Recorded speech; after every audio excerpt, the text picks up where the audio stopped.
Hello friends, हमारे YouTube channel study and motivation में आप सबका स्वागत है। साथियों, आज हम बात करने वाले हैं बुनियादी साक्षरता एवं संख्या ज्ञान यानी एफएलएन से संबंधित महत्वपूर्ण प्रश्नों पर बात करने वाले। साथियों, जनरली शिक्षक साथियों के बीच में कुछ प्रश्न आते हैं जिसके कारण अंकुर अभ्यास पुस्तिका तथा आकलन से संबंधित समस्याएं रहती है। साथियों, जैसे कि अंकुर अभ्यास पुस्तिका यानी अंकुर अभ्यास पुस्तिका में जो वर्कशीट है उससे रिलेटेड कुछ प्रश्न है और कुछ प्रश्न है टीचर गाइड यानी टीचर हैंडबुक जिसे हम शिक्षक संदर्शिका कहते हैं, उसमें प्रयुक्त होने वाले आकलन से रिलेटेड है।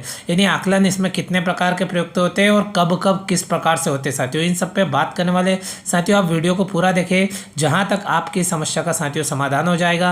किस प्रकार से प्रश्न आते हैं हमारे सामने, तो साथियों आप देख सकते हो इस प्रकार से सामान्य से प्रश्न हमारे सामने आते हैं। पहला प्रश्न साथियों आप देख सकते हो कि अंकुर अभ्यास पुस्तिका की वर्कशीट में बच्चों को कब से हल करवाना है, यानी जो बच्चों को अभ्यास पुस्तिका मिली है वो कब से हल करवाना है या फिर उसमें कार्य करवाना कब से स्टार्ट करना है, प्रश्न होता है। तो साथियों इसका जनरल सा आंसर ये होता है साथियों कि जब हमें विकास खंड या जेएस के स्तर पर पुस्तकें प्राप्त हो जाती है और उन पुस्तकों को ला करके हम विद्यालय में ले आते हैं और बच्चों को वितरित कर देते हैं। जब हम बच्चों को बांट देते हैं साथियों, तो उसके बाद में बच्चों के पास में वर्कबुक पहुंच जाती है। तब हम जिस दिन भी हमारा शैक्षणिक कार्य प्रारंभ करते हैं यानी उसके अगले दिन यदि हम शैक्षणिक कार्य प्रारंभ करते हैं तो उसी दिन से साथियों बच्चों की जो अभ्यास पुस्तिका है, बच्चों की अभ्यास पुस्तिका में जो वर्कशीट है उस पर कार्य करना प्रारंभ कर देना चाहिए। साथियों, ये सभी समस्या सभी साथियों को जुलाई के प्रारंभ में आई होगी। साथियों, तो इस प्रकार से यह पहले प्रश्न का आंसर हो गया। साथियों, इसी प्रकार से आगे बहुत ही महत्वपूर्ण प्रश्न है। साथियों, इस प्रश्न का तो जैसे तैसे आपने भी अपने स्तर पर समाधान कर लिया होगा। तो साथियों इसका सीधा सा रीजन है, जब बच्चों के पास में अभ्यास पुस्तिका पहुँच जाए, वर्कशीट पहुँच जाए, उसके अगले ही दिन से हम बच्चों को अध्यापन के दौरान वर्कशीट हल करवाना प्रारंभ कर सकते हैं। साथियों, इसी क्रम में दूसरा और महत्वपूर्ण प्रश्न साथियों आप देख सकते हो स्पष्ट रूप से, जिसमें लिखा हुआ है आपका कौन सा सप्ताह चल रहा है। साथियों, जनरली हम एक दूसरे से मिलते हैं और इसमें समस्याएं रहती है और हम पूछते हैं एक दूसरे से कि आपका कौन सा सप्ताह चल रहा है, और मेरा तो यह सप्ताह चल रहा है, जो हमारा चलता है वो बताते हैं, और अब कौन सा सप्ताह चलना चाहिए। इस प्रकार साथियों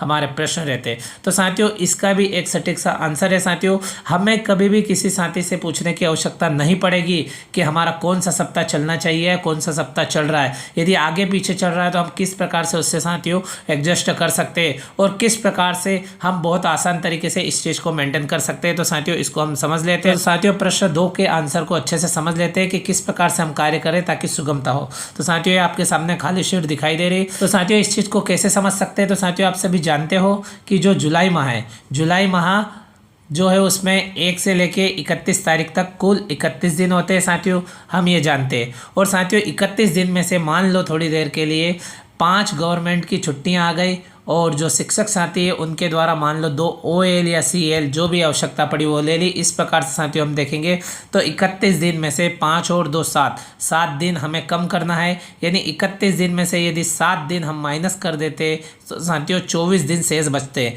यानी वर्किंग डे 24 दिन बच रहे। यानी साथियों जब हमने मान लो 1 जुलाई से बच्चों की वर्कशीट पर कार्य प्रारंभ करना प्रारंभ किया और उसके दौरान हमने 5 छुट्टी गवर्नमेंट की मिली और 2 हमने किसी कारणवश छुट्टी ले ली। इस प्रकार से 31 में से 7 दिन माइनस कर देते, 24 दिन हमारे द्वारा कार्य किया गया। और जो FLN है उसके अंतर्गत बताया गया कि प्रतिदिन 1 दिवस की जो वर्कशीट दी गई है वो हल करना है। और इसके अंदर बताया गया है कि 6 दिन का हमारा सप्ताह रहता है। साथियों 6 दिन का सप्ताह रहता है, पहले दिन 1, दूसरे दिन 1। अब साथियों हम बात करते हैं, मान लो किसी भी दिन से यदि आपने पहले सप्ताह यानी साथियों ये कह सकते हैं जो सप्ताह फर्स्ट है उसके फर्स्ट दिन से आपने स्टार्ट किया, यानी सप्ताह पहले के पहले दिन से स्टार्ट किया आपने कार्य को और लगातार आपने कार्य किया। जब आप स्कूल गए और आपने कार्य किया और इस प्रकार से जैसे 24 दिन हो गए जुलाई में। तो साथियों जो 6 दिन का हमारा सप्ताह है, तो 6 दिन का सप्ताह है, तो हम आज यानी माना कि आज 1 अगस्त और 1 अगस्त के दिन हम कौन से सप्ताह पे पहुंच जाना चाहिए। तो इसका सीधा सा रीजन है साथियों 24 में हम 6 का भाग देंगे तो 6 चौक 24, यानी 4 सप्ताह हमारे पूर्ण हो जाएंगे। कब पूर्ण हो जाएंगे साथियों, तो 31 जुलाई को 4 सप्ताह हमारे पूर्ण हो जाएंगे और 1 अगस्त के दिन हम 5वें सप्ताह के फर्स्ट दिन पर चलेंगे। साथियों इस प्रकार से स्पष्ट होता है कि आप जब से अपने कार्य को प्रारंभ कर रहे हैं उस दिन से लगातार प्रतिदिन हमें जब जब हमारा वर्किंग डे हो, जब जब हम स्कूल पहुँचे, जब जब हम विद्यालय में उपस्थित रहते, उस दिन प्रतिदिन एक दिवस के हिसाब से हमें कार्य करना होता है। इस प्रकार से साथियों आप देख सकते हो, यदि कोई शिक्षक साथी इसी क्रम में और मान लो वो जुलाई माह में 31 दिन होते हैं और उसमें से केवल 5 जो गवर्नमेंट के हॉलीडेज आए केवल उन्हीं को छोड़ बाकी शेष जो वर्किंग डेज रहे यानी 5 कम कर देते हैं, तो साथियों हमारे जो 26 वर्किंग डेज रहे, 26 दिन ही उपस्थित रहे, तो ये कौन से सप्ताह पे चल रहे होंगे, ये कौन से सप्ताह पे होंगे? तो साथियों सीधी सी बात है, 26 में जब आप 6 का यानी 6 दिन का एक सप्ताह होता है, 6 दिन का भाग देंगे तो 4 सप्ताह पूर्ण हो जाएंगे और 2 शेष बचेंगे, यानी इस प्रकार से 2 दिन शेष बचेंगे। तो इस प्रकार 4 सप्ताह पूर्ण होने के बाद में 5वें सप्ताह के दूसरे दिन पर कार्य कर रहे होंगे, यानी साथियों आप कह सकते हो कि 5वें सप्ताह का दूसरा दिन चल रहा है। इस प्रकार से साथियों आपको स्पष्ट हो गया होगा कि हम किसी साथी से पूछे या ना पूछे, हमें हमारे कार्य को लगातार करना होगा और उसके अनुसार हमारा कार्य साथियों चलता रहेगा। और इस प्रकार से बहुत आसान तरीके से साथियों आप अपने कार्य को मेंटेन कर सकते हैं। तो साथियों ये था दूसरे प्रश्न का उत्तर। साथियों मुझे पूर्ण आशा और विश्वास है कि साथियों आपको ये जानकारी समझ में आ गई होगी। साथियों इसी क्रम में प्रश्न नंबर 3 है जो कि बहुत ही महत्वपूर्ण है, कौन सा आवधिक आकलन कब होगा? तो साथियों ये भी निश्चित नहीं है कि हम सभी शिक्षक साथियों का आवधिक आकलन एक साथ हो। साथियों आप सभी जानते हो 3 आवधिक आकलन होते हैं, 10वें सप्ताह में, 20वें सप्ताह में और 30वें सप्ताह में FLN के अंतर्गत होते हैं। तो साथियों ऐसा निश्चित नहीं कि हम 10वां आवधिक आकलन कर रहे हैं तो सभी साथी 10वें सप्ताह पे 10वां आवधिक आकलन कर रहे होंगे। साथियों इसका रीजन हमने बताया कि पिछले प्रश्न का जो उत्तर रहा है साथियों आप देख सकते हो, ऊपर ही ये प्रश्न है साथियों, हम स्क्रीन को नीचे कर लेते हैं, जिसमें ये हमने समझा कि जो शिक्षक साथी जिस दिन से अध्ययन अध्यापन का कार्य प्रारंभ करेगा, FLN बुक में वर्कशीट में कार्य प्रारंभ कर देगा, उस दिन से उनकी काउंटिंग होगी। तो अभी हमने देखा कि जो शिक्षक साथी जुलाई माह में जो गवर्नमेंट हॉलीडेज को छोड़ के बाकी सब दिन उपस्थित रहे वो चौथा सप्ताह पूर्ण करके 5वें सप्ताह के दूसरे दिन में चल रहे थे, किंतु जिन साथियों ने मान लो 2 छुट्टी ले ली है तो वो 2 दिन पीछे चलेंगे। इसी प्रकार से जिसने 3 छुट्टी ले ली वो 3 दिन पीछे चलेंगे।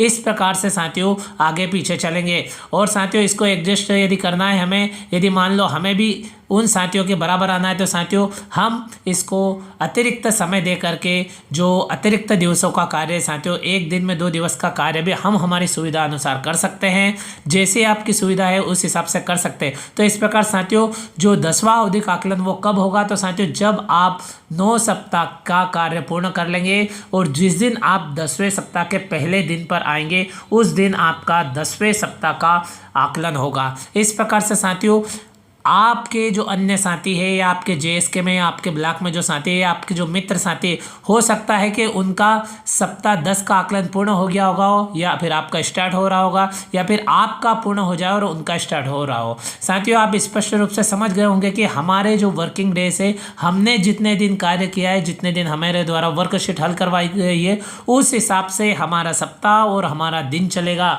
और इस प्रकार से साथियों आपका 9वां सप्ताह पूर्ण होने के बाद में आपके 10वें सप्ताह का आवधिक आकलन हो जाएगा। और इसी प्रकार से 19 सप्ताह पूर्ण होने के बाद में 20वां सप्ताह प्रारंभ होते ही जो दूसरा आवधिक आकलन यानी 20वें सप्ताह का आवधिक आकलन हो जाएगा। और इसी प्रकार से साथियों 29 सप्ताह पूर्ण होने के बाद में जब 30वां सप्ताह प्रारंभ होगा तो वो आपका तीसरा आवधिक आकलन हो जाएगा। इस प्रकार से साथियों आवधिक आकलन कब होगा? तो साथियों जब आप 10वें, 20वें और 30वें सप्ताह पर क्रमशः पहुंचेंगे तब आपका आवधिक आकलन होगा।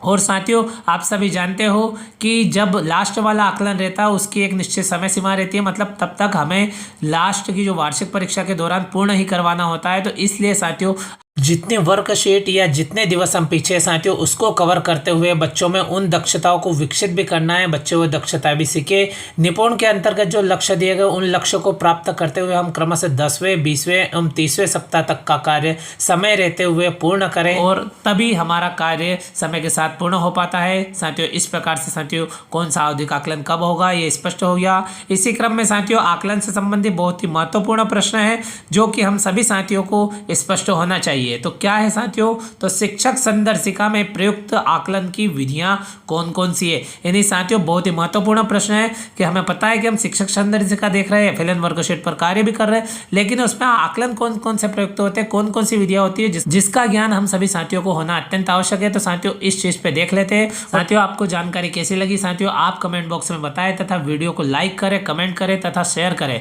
और साथियों यह वीडियो अपने दोस्तों के साथ अधिक से अधिक शेयर करें जो शिक्षक साथी एफएलएन संबंधित कक्षाओं का अध्ययन अध्यापन कार्य करा रहे हैं। तो साथियों चौथे प्रश्न का उत्तर का हम देख लेते हैं। तो साथियों आप देख सकते हो कि शिक्षक संदर्शिका में प्रयुक्त आकलन की विधियां। तो साथियों पहले नंबर पे दैनिक आकलन होता है, दूसरे नंबर पे साप्ताहिक आकलन होता है और तीसरे नंबर पे आवधिक आकलन होता है। साथियों आप देख सकते हो जो दैनिक आकलन है वो प्रतिदिन होता है, आप सभी जानते हो प्रतिदिन बच्चों के द्वारा वर्कशीट हल करवाई जाती है, उसी में आकलन हो जाता है। और डिटेल रूप से आप देख सकते हो कि जैसे CFU प्रश्न यानी समझ की जांच करने के लिए CFU प्रश्न होते हैं, और अंतराल गतिविधि जो बच्चों की सीखने की स्थिति का त्वरित और सरल आकलन करने में मदद करती है। ये उपाय यह जानने में सहायक होते हैं कि क्या बच्चों में कक्षा में कराई जा रही गतिविधियों या विषय वस्तु को सही रूप से समझा है। इसके अतिरिक्त आप करें साथियों, आप सभी जानते हैं कि स्कैफोल्डिंग का यह तीसरा चरण है, आप करें। पहले चरण में मैं करूं यानी शिक्षक करे, और दूसरे चरण में हम करें यानी शिक्षक और विद्यार्थी दोनों करें, और तीसरे चरण में आप करें से तात्पर्य विद्यार्थी करे से तात्पर्य होता है। तो साथियों आप करें भाग में बच्चे जो दैनिक कार्य पत्रक हल करते हैं उनके माध्यम से भी उनकी प्रगति को नियमित रूप से जांचा और समझा जा सकता है। यानी साथियों जब हमारे द्वारा जो वर्कशीट प्रतिदिन की दी गई है, पहले दिवस दूसरे दिवस की दी गई है सप्ताहवार, साथियों जब उसको जांचा जाता है तो उससे दैनिक आकलन हो जाता है, उससे हमें पता चल जाता है कि बच्चा किस स्तर तक समझ पाया है, किस स्तर तक उसमें निपुणता आ गई है। इसी क्रम में साथियों साप्ताहिक आकलन की बात करें तो मान लो ये 6 दिवस का होता है साथियों, जैसे पहले सप्ताह का पहला दिन, दूसरा दिन, तीसरा दिन, चौथा दिन, पांचवा दिन और छठे दिन, यानी जो दिवस 6 उसमें साप्ताहिक आकलन होता है। तो साथियों आप देख सकते हो यह जांचने और समझने के लिए किया जाता है कि बच्चे उस सप्ताह के सीखने के उद्देश्यों में निपुणता हासिल कर चुके या नहीं, इसके आधार पर पुनर्बलन एवं पुनर्शिक्षण किया जाता है। यानी साथियों जब एक सप्ताह के 5 दिन का कार्य हो जाता है और छठे दिन का कार्य किया जाता है जिसको हम साप्ताहिक आकलन कहते हैं साथियों, और साप्ताहिक आकलन में बच्चे की जांच और उसकी समझ का पता लग पाता है, और यदि नहीं लग पाए तो साथियों पुनर्बलन एवं पुनर्शिक्षण किया जाता है। तो साथियों पुनर्बलन एवं पुनर्शिक्षण से रिलेटेड वीडियो हमारे यूट्यूब चैनल पर अपलोड है, और साथियों एफएलएन से संबंधित समस्त प्रकार के विस्तृत रूप से वीडियो अपलोड है। तो साथियों आपसे रिक्वेस्ट है चैनल को सब्सक्राइब जरूर कर लीजिएगा, ताकि आपको हर प्रकार की महत्वपूर्ण जानकारी समय समय पर मिलती रहेगी, और एजुकेशन रिलेटेड और गवर्नमेंट जॉब रिलेटेड जानकारी के अपडेट भी आपको मिलते रहेंगे। तो साथियों चैनल को सब्सक्राइब अवश्य कर लीजिएगा।